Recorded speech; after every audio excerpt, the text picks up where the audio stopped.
আমার পুরো বাংলাদেশে যদি এই পর্যন্ত 200 মাহফিল হয়ে থাকে, তার 100 মাহফিলেরও বেশি মাহফিল করেছে আমার বিএনপির ভাইরা। আমার মাহফিল আমার পক্ষ থেকেই গেছে।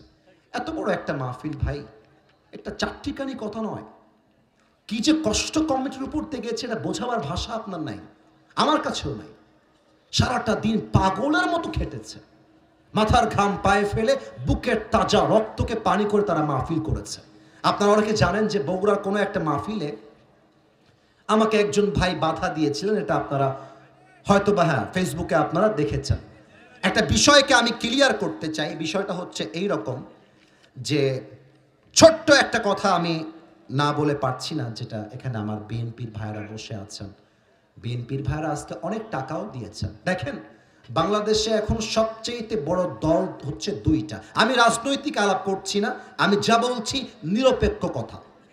এক হচ্ছে বিএনপি বড় দল, এক হচ্ছে জামাত ইসলাম, এটাও বড় দল।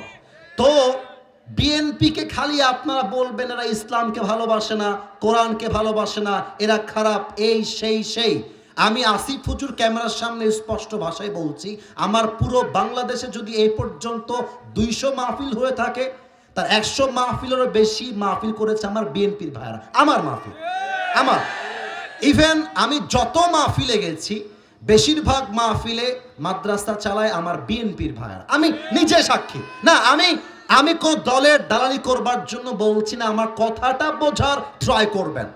এটা স্পষ্ট প্রমাণ যে বিএনপিরাও মুসলমান, জামাত ইসলামও মুসলমান, আমরাও মুসলমান। অতএব হাতে হাত রাখেন, বুকে বুক মিলান। যদি আমরা ঐক্যবদ্ধ থাকি, আওয়ামী লীগ তো দূরের কথা, আগামীর বাংলাদেশে নব্য কোনো ফ্যাসিবাদ তৈরি হতে পারবে না ইনশাআল্লাহ।